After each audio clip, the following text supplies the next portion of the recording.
नर्मदे हर संकट मोचन हनुमान मंदिर, त्या मंदिरामध्ये होतो आम्ही। हे बघा संकट मोचन हनुमान मंदिर, इथं आम्ही परिक्रमाचे इथं होते सर्व। हे पहा नर्मदे। आज आम्ही 8वा दिवस, आम्ही आज निघालोय पुढे। नर्मदे हर, नर्मदे हर, नर्मदे हर। हो का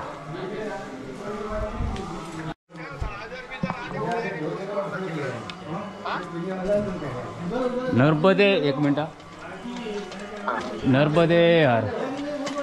बघा आता बोविंदा गावामधून आम्ही निघालेलो आहे। संकटमोचन हनुमान मंदिर हे इथे आम्ही राहिलो होतो। तर बोविंदा गाव आहे, निघालेलं आहे पुढच्या प्रवासासाठी। नर्मदे हर, नर्मदे हर, नर्मदे हर। हर बोविंदा आणि करामतपूर या गावामधून बोर्डी नदी वाहते। तर बोविंदा अलीकडे आणि पलीकडे करामतपूर। करामत पास करून करामतपुराच्या तिथे एक लिंबाचं झाड आहे पकडायचं।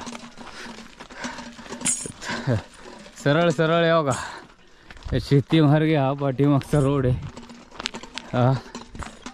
हा रोड पकडायचा, सरळ जायचं। थंडी असल्यामुळं काय बोलता येत नाही। नर्मदे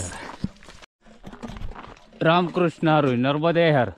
बोहिंदा गाव आणि करामतपूर त्याच्यावर बोर्डी नदी वाहते। तर आम्ही सकाळी 5:45 पावणे 6 वाजता निघालो। देवीची आरती करून बरोबर 4:30 वाजता उठलो होतो। 4 वाजता उठून आंघोळ केली बोर्डी नदीत मस्त, आणि या रस्त्याने निघालो आहे आम्हाला। हा आमचा पुढे जाण्याचा मार्ग। हे असे एरो दिलेले असतात, एरो आहेत।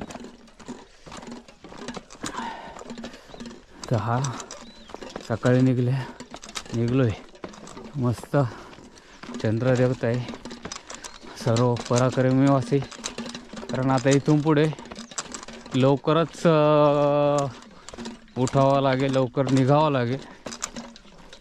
पण 6च्याच याच्यात दरम्यान, आणि ह्याच्या पुढं जे आहेत ना आपल्याला जे आश्रम लागणार आहे थोडे लांब आहे तिथून पुढे।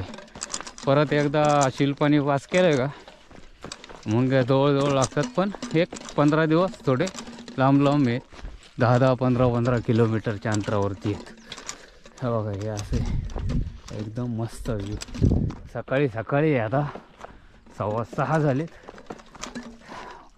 बघा। असा रस्ता पाठीमागून काय एवढे मस्त आहे। थंडी वाढलेली आहे थोडी, एवढी पण नाही, पण थंडी वाढली आता। थंडी आहे ना, आज जरा थंडी जास्त लागली सगळ्यांना। शेकोटी पेटवलेली, शेकोटी पेटवली होती। नर्मदे हर, नर्मदे हर। हे बघा हे नंदगाव आहे। त्या चौकातून आपण सरळ आल्यानंतर पुढं आपल्याला ब्राह्मणगाव लागेल। हाच रोड आहे ब्राह्मणगावचा। सरळ आलो का ब्राह्मणगाव, जरा डांबरी रोड लागतो नंदगावपासून। नंदगाव पास झालं का ब्राह्मणगाव येईल। चौक आहे, सत्यवीर महाराजांचं मंदिर आहे तिथं एक पाठीमागं। नंदगाव चाय भोग घेतला तिथून पुढे थोडा आल्यावर। नर्मदे हर।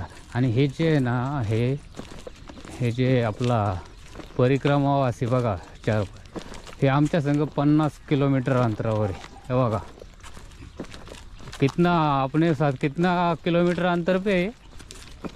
50 किलोमीटर ना हे? नाही हा असं असणार तो त्याच्या अगोदर असं, त्याच्या अगोदर बघा। हे बघा हे परिक्रमावासी आहे ते मस्त लांबून येते। हा लय लांबून आहे। कारण आपल्या कपाशीत बसतं येऊन जात नाही. हे बघा हे सुद्धा परिक्रमा करायला आलेलं आहे. बरोबर का नाही? नर्मदे हर, नर्मदे हर. हे बघा ब्राह्मण गावामध्ये आपण एंट्री केलेली आहे. तर आपण ब्राह्मण गावात आहे. ब्राह्मण गावामध्ये एंट्री करून पुढे जाणार आहे. नर्मदे हर, नर्मदे हर. परिक्रमा वाला रोड कौन सा है? नर्मदे हर, नर्मदे हर, नर्मदे हर.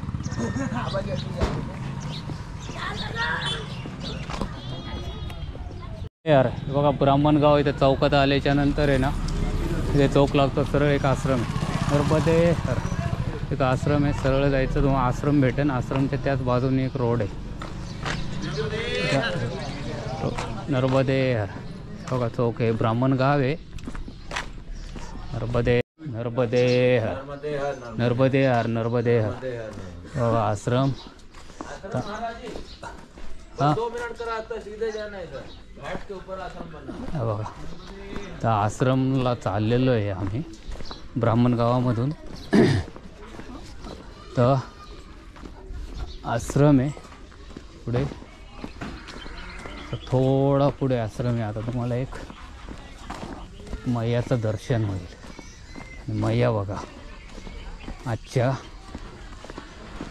8 तारखेला मैयाचं दर्शन आम्ही पण घेतलं नव्हतं. तर मैयाचं दर्शन घेऊया पहिलं.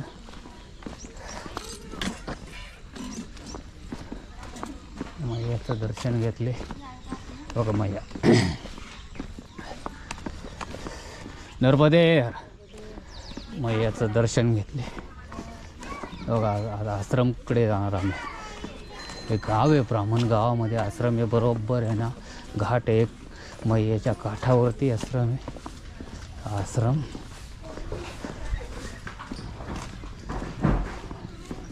बरोबर आहे बघा. मैया आश्रम येईल बघायला. चिंचेचे झाड किती मोठे झाड आहे. 100-200 वर्षाचं झाड असेल. लय मोठे झाड आहे. नर्मदे हर बघा किती मोठे झाड आहे. बघा बरोबर मैया किनारे आश्रम आहे. बरोबर बरोबर बरोबर काठाला आश्रम आहे. हे झाड आहे बघा किती मोठं आहे. बघा हे परिक्रमावासी आश्रमावरती सगळे बसलेले आहेत. भरपूर काल आमच्याकडे जवळजवळ 217 परिक्रमावासी होते. 217 होते. तर आम्ही आश्रमापाशी आलो आहे. बरोबर आश्रम बघा मैया किनारे आश्रम आहे. सर्व बसलेले परिक्रमावासी. नर्मदे हर. तुम्हाला एक मैया दाखवतो. हे बघा पहिले मैयाचं दर्शन बघा. या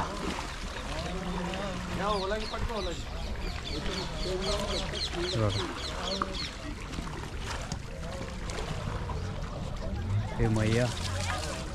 या 8 तारखेचं दर्शन घ्या मैयाचं. बघा मैया. नर्मदे हर, नर्मदे हर.